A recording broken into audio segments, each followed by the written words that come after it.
Hi, everyone. Welcome to Turning Point. I'm your host, Blaine Birch, co-founder and CEO over at Dryrun. And joining me today, I'm really excited to have Josh Little, co-founder, or so is it founder or co-founder?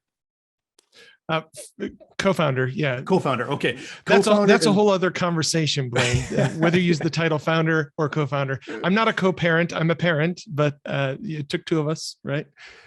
Okay, I had my notes down and I had this right before we started, but it's co-founder or founder and CEO at Volley. So thanks for joining me on the show, Josh. Really appreciate your time.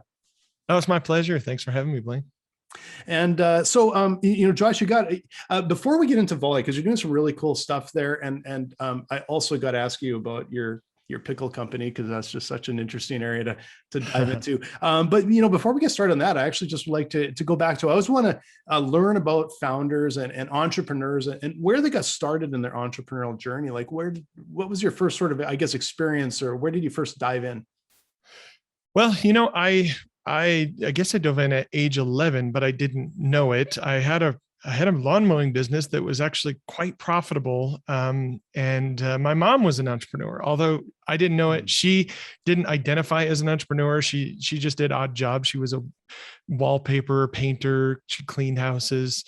I kind of learned from her, but I didn't realize that until later in life. And it was actually, as dumb as it sounds, and when I was in my 20s, until I read the book Rich Dad, Poor Dad, and it was like a mind-blowing moment for me. Like, what? You can own a business if you want to, even though I already had, I mean, maybe not according to the IRS as an 11-year-old, but yeah, I was a reluctant entrepreneur. It was to my late 20s, and it was my early 30s that I first set off, left the corporate world, quit my job cold turkey, and started my first company. Yeah, it's it makes me laugh a little bit when you say, like, highly profitable lawn mowing company. And I think, like back to those days where you actually, it was just, as businesses get bigger, they always say it's just another zero. The one place where it never seems to be another zero is like on the profiter's salary at the end of the day. Like, as everything gets bigger and harder. But sometimes you look back and are like, yeah, that's a good business. That's like pure profit right in the pocket. And you don't realize at the time, but it's just interesting how, as entrepreneurs, sometimes we can dismiss some of these things that actually worked, really well. It was a great experience. And just because it's so much bigger doesn't actually sometimes make it better. Sometimes it seems like more stress.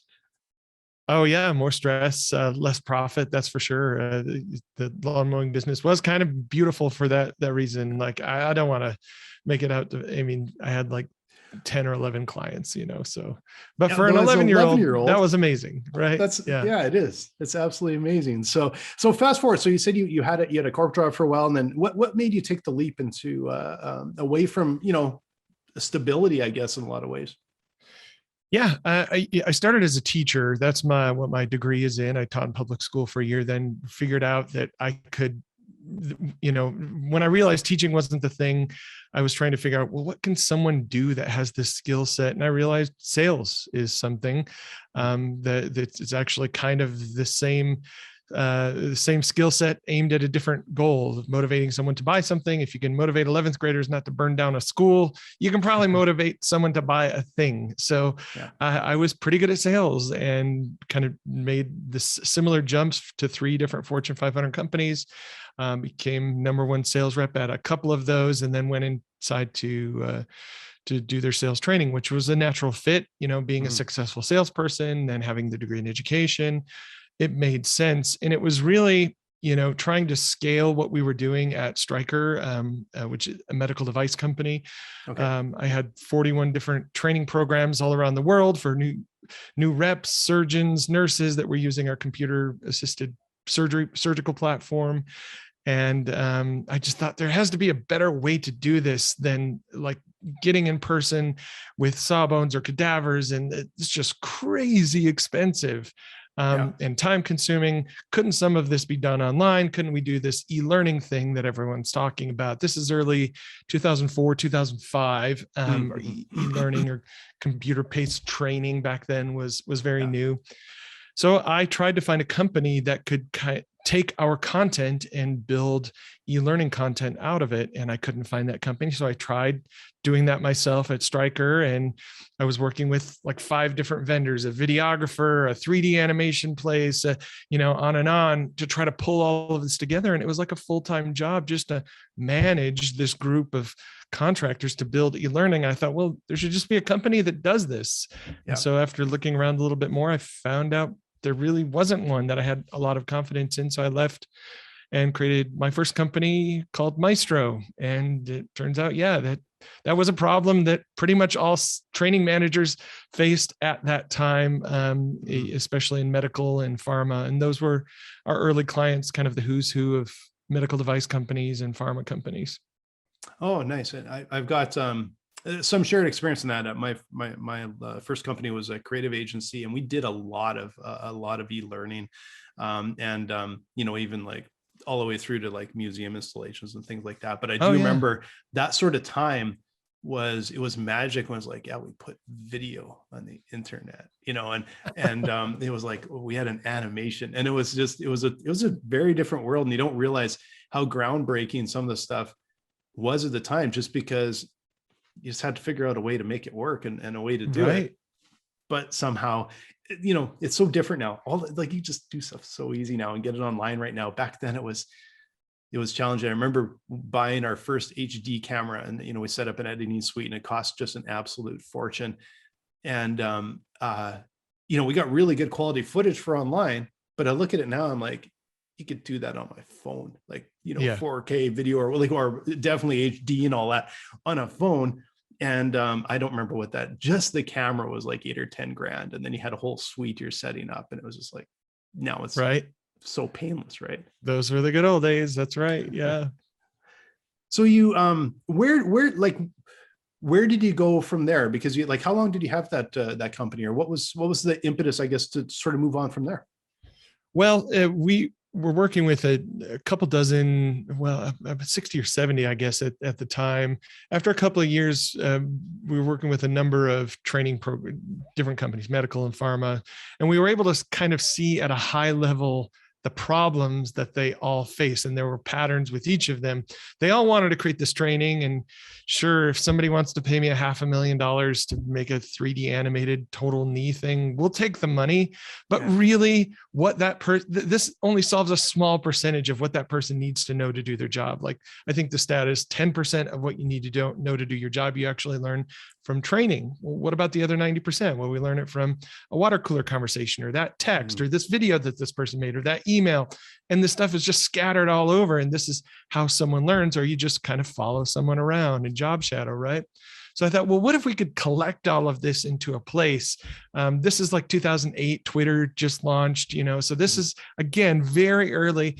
It was like, what if you could take like the functionality of Facebook plus YouTube and have kind of closed social for your workplace, call it social learning. And so the idea started to take root, and we got more excited about it. And then my co-founder and I decided we were going to use the profits of Maestro to create a new company called Bloomfire. And we just copy and paste cap tables. She'd run Maestro, I'd run Bloomfire. And so that's what we did. I stepped away to start a software company called Bloomfire. And we were very early. Like I said, Twitter was a new thing when we launched Bloomfire. Therefore, people aren't quite ready to be social at work today. Of course, you're gonna post things. You're gonna share an image or a GIF to your coworkers. You're gonna share a screen record. We built, hand built a Java applet screen recorder. We hand built a webcam creator. These were not tools you could just get off of the shelf back then with Bloomfire. And so that went well, even though we were early. There were, some very forward thinkers that adopted Bloomfire pretty early. The company was acquired after about 18 months. And then, in fact, just a few weeks ago, it was reacquired again. Nice. So turns out we were right. I was right. That was the right thing. We were just very, very early. This is how people want to share it now. There's a whole category called knowledge management, and that wasn't a term we were using 12, 13 years ago, but it is today. So that's cool. So that's how we moved on. And then, after Bloomfire, took a year off, which got boring, and then created another company called Quizzer, and ran that for 3 years. And that kind of was going to the moon until it wasn't. And then I stepped aside and kind of took 4 years before thinking deeply and trying to figure out what was my next thing, what is my magnum opus. And that's where my love of asynchronous communication on tools like Marco Polo or Snapchat, combined with my thinking about the problem for over a decade, how to get the right information to the right people at the right time at work, how to communicate better. And then the pandemic hits and it's like, I know what the world needs: a video messaging tool so that remote teams can communicate better, increase connection, reduce meetings, because communication just got a lot harder because we're all separated by proximity. And that enter Volley, and that's what I'm working on now. Well, it's interesting. And before we sort of, because I definitely want to dive into Volley in some depth, but you brought up a kind of an interesting area, was how important timing is for entrepreneurs, and especially for startups, and tech world. Of course, that's where we both live. And it's so tricky because if you're too early, if it's too early, you can actually literally, the business can fail, even though it's coming like a hurricane kind of thing. If you're quite early, like you guys, like, it sort of worked out, but we're really early.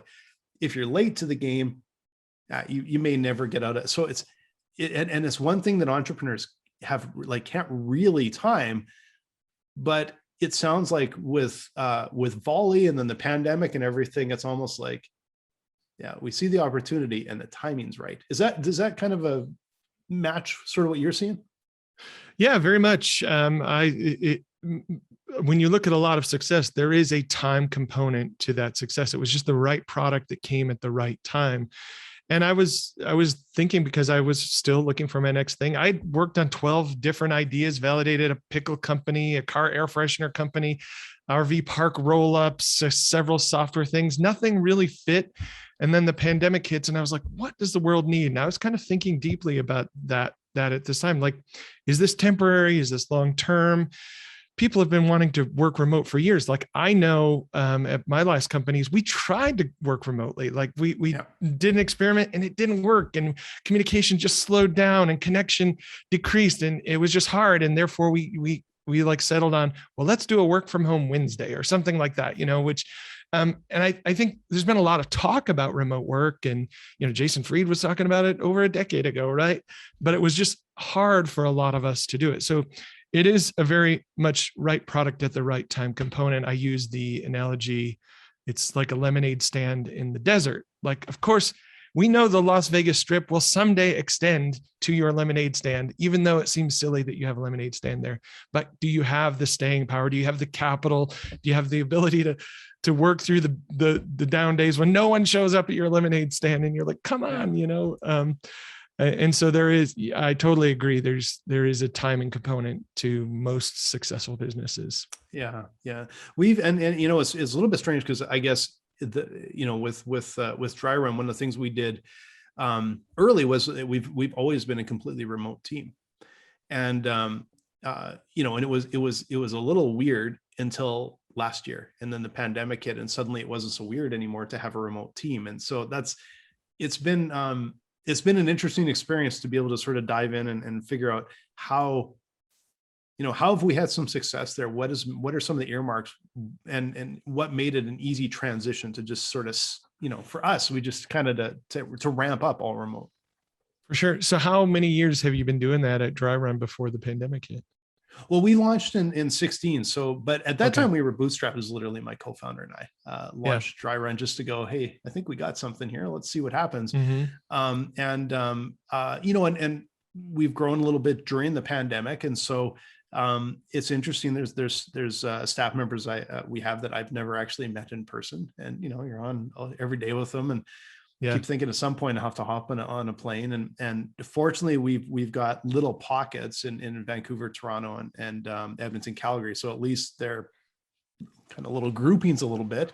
But it's a little bit of a different world now, but it's been fairly smooth for us. And I think the advantage we had is because we've always been remote, and we started with this little itty bitty team and started to grow it, slowly grow it. we've, finding the right people in the right circumstances is actually the most important thing. Someone that's really cut out for working online in this environment. Fortunately, when you're working online and working remote, you have a much larger pool of people to go to try and find those people that are just a really good fit for that sort of working environment. You're right. That's the huge benefit, is you can hire talent wherever they are, but you're also right. They have to have the right mentality. They have to be able to work remotely and be very self-motivated. It's a different type of individual that thrives in this versus the proximity-based office environment. And so good on you for starting remote. I think that's easier to start remote and establish the right patterns and culture versus, kind of ripping off the Band-Aid, going away from an office. Because typically most startups, if they're in the skunk work stage, it's a couple of co-founders, they're kind of by definition remote. You don't go get an office on day one, but once you start hiring those first people and needing to communicate and have interactions, then proximity just kind of works for that, right? And that's where the instinct is to go to the office, and that's why we created Volley, is to create another alternative, a way to communicate asynchronously, richly throughout the day, using video, not synchronous like we are now, but asynchronous, breaking up the turns of that, allowing you to say what you need to say and move on with your day, and enable deep work yet still meaningful connection between team members.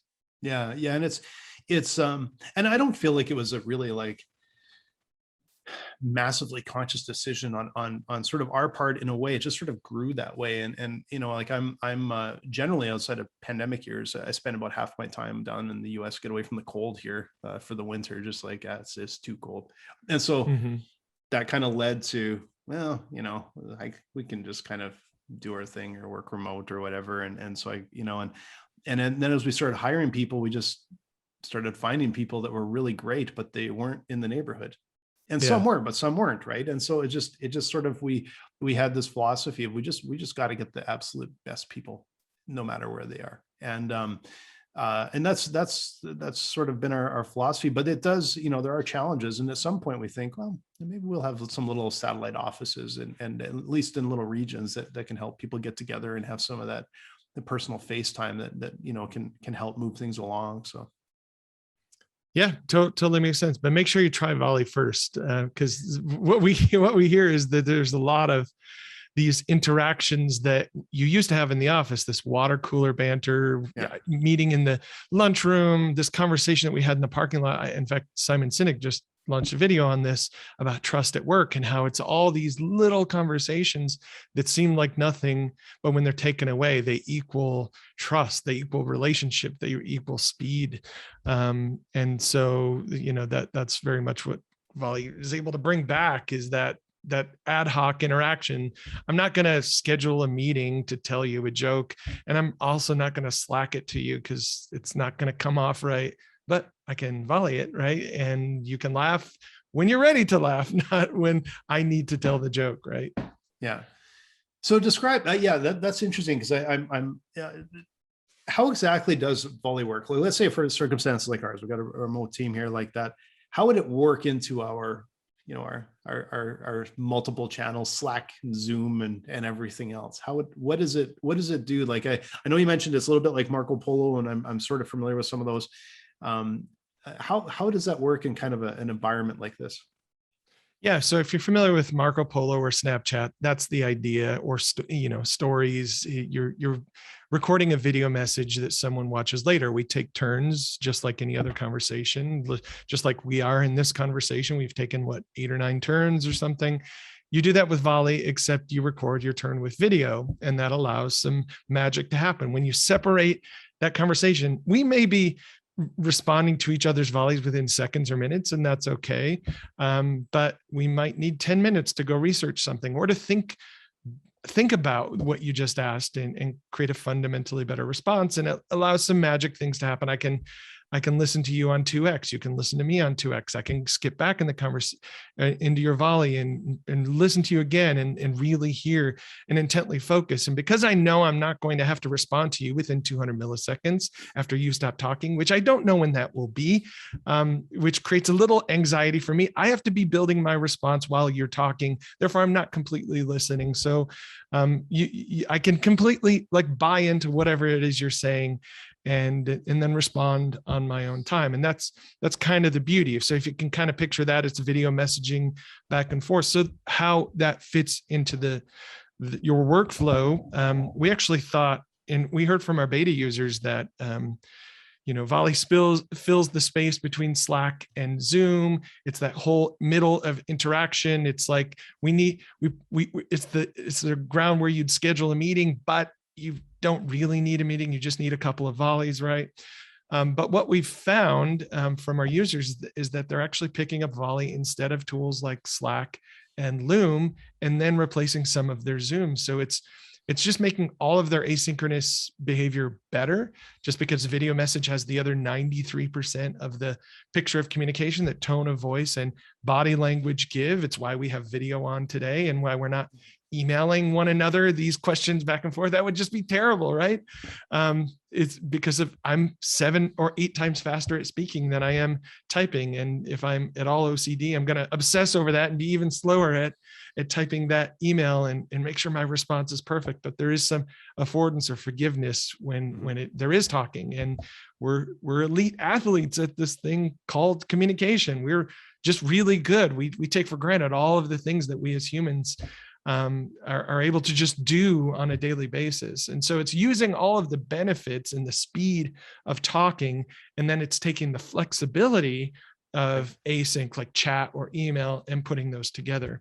So what does that look like? Anytime you're syncing up, unblocking, checking in, you volley it. So most teams using Volley are using Volley instead of Slack and whatnot, but they're also using it instead of Zoom for things like stand-up, things like brainstorming or one-on-ones. Like maybe you have a one-on-one on the calendar, but one-on-ones are more on demand and ongoing and every day.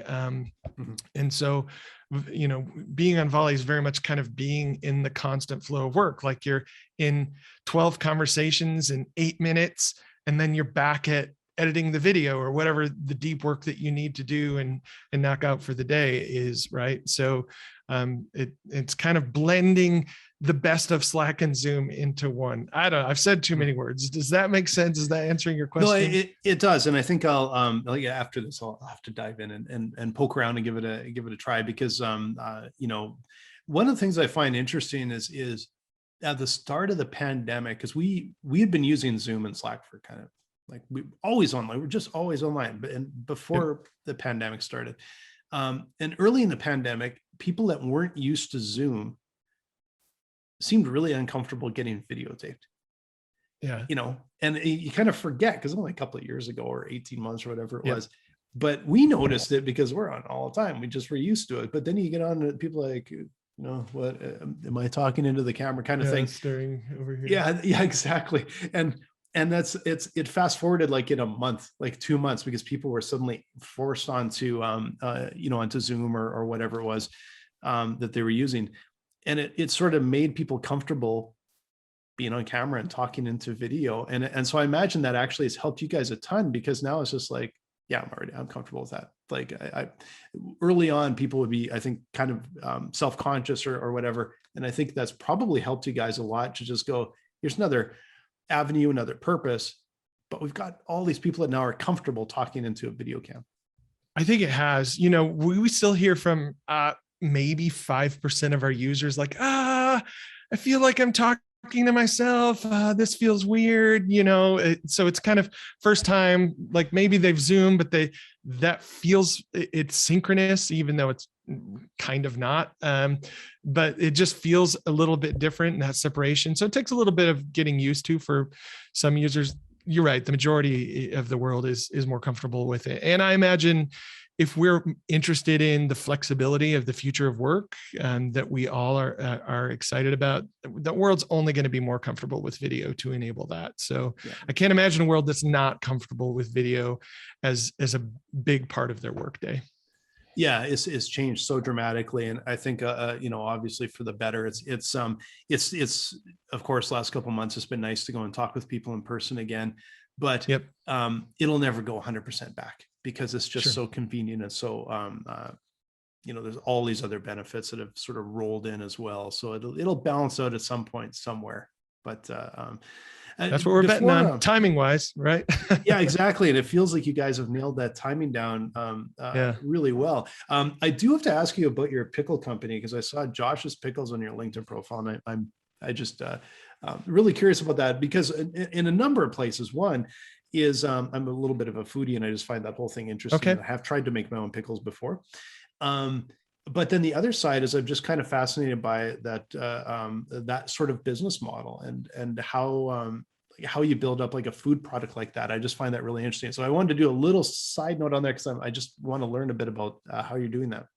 Sure. Well, my family didn't have money to pass down, but they did have really good pickle recipes, and they wrote them down in a leather bound notebook. And that notebook sits in my safe today. And when I lived in Michigan, my dad and I used to make pickles based on that recipe or a few recipes out of that book. And when I moved to Utah about 10 years ago, I realized, oh, I don't have pickles. I got to make my own pickles here. I got to find pickles. I got to, and I didn't have a garden because my dad has a monster garden and grew his own pickles and whatnot. So it was really me starting to make pickles in Utah and then making more than I needed and handing them to friends. And then pretty soon friends of friends, and then friends of friends of friends. And it came over a couple of years. This is, the people tried the pickles and they're amazing. They're like nothing you can get in the store, either refrigerated or shelf stable. They're very different, very balanced flavor profile, heavy dill, heavy garlic, and fresh pack. So they're very crunchy. It's a different flavor. And once you've tried it, you kind of can't eat another pickle with a smile on your face. So, and so for that reason, I started charging, because it became a multi-$1,000 proposition to make pickles for everyone that would want pickles each year. I created a little list, created a website, then I started charging. And I've never seen, like, of all the products and things I've created, I've never seen anyone react so enthusiastically to anything I've ever created. Like, people shrieking with delight the first moment they bite one of these pickles, and it's like, oh, I think there's something here. So when, like I said, after Quizzer and got back on the horse to create my magnum opus, I thought, well, maybe it's a pickle company. And so I hired a pickle scientist. I turned my shop into a pickle lab and started making hundreds of varieties of pickles. And there's really two paths. You can refrigerate, or you can make shelf stable pickles. Making our family's recipe shelf stable just turns them into some other version of Vlasic, which were terrible. Going cold pack route, it does preserve kind of the flavor and the art, but that is a grindy, capital intensive business. And if you've ever looked at the P&L for a software company or a tech company, and then look at the P&L for a pickle company, you can't get excited about the pickle company, because just razor thin margins, 80-year-old players that have crazy capital, and it, just hard to break through. Like it can happen, but I just couldn't get excited about other than the art and the craft of the pickle company, which I can do and still do. So I decided to pass as Pickles being my next full-time day-to-day venture, but I am still making pickles, and it's just limited to what I can grow here on my property in Utah. And I pack those in jars each year. I email my list. I sell out in about an hour. And it's just a total hipster hobby business that my kids can participate in. So a lot of fun. Well, and it's man, that sounds so enjoyable and freeing, because it's hard, I guess, as entrepreneurs sometimes. Like, it's hard to do anything and go, okay, this isn't a business. Like, just have fun with it. It's hard. And I'm always battling that, and always like you, I like to make stuff, and I have to have something that's, taking up my time, but I have to, it's that slippery slope of turning it into work. And it's like, no, I got to keep it away from work. Right. And so I'm really fascinated by like that whole side. And I think I could have a lot of fun with making pickles. I've been growing peppers this summer. I wonder if I can pickle some peppers that I've Oh yeah. grown. The jalapenos are my number one seller right now. Everybody loves the pickled jalapenos. So absolutely. I've got a recipe I can share with you. That sounds awesome. Cause I just picked a bunch of peppers yesterday. I'm like, I don't know what to do with them. I don't think I should just, I don't know, like we could chop them up in a salad. It doesn't seem that interesting. I think I'm going to make them into pickles. That sounds like a really good plan. So, right on. So let's, I guess we're coming up our time here, but let's bounce back a little bit to Volley. So how can people, find you at Volley? How can they, how do they engage with you? How do they give it a try? How do they talk with you guys about it? Yeah, well, you can go to volleyapp.com, VOLLEYAPP, and download the product. We have apps for Mac and PC, as well as Android and iOS. So whatever device you have, Volley works. So yeah, download it and try it out. Invite a friend or a team member today and experiment with like how this could help you either increase connection or reduce meetings or move work forward faster. And if you want to connect with me, you kind of can't get out of it if you download Volley, because everyone gets added to a conversation called Hello Volley, and I am manning that account because I can't imagine anything more productive to do in a day than to talk with a new user in the first moments that they download the app and have experience or questions. So I'm pretty responsive there.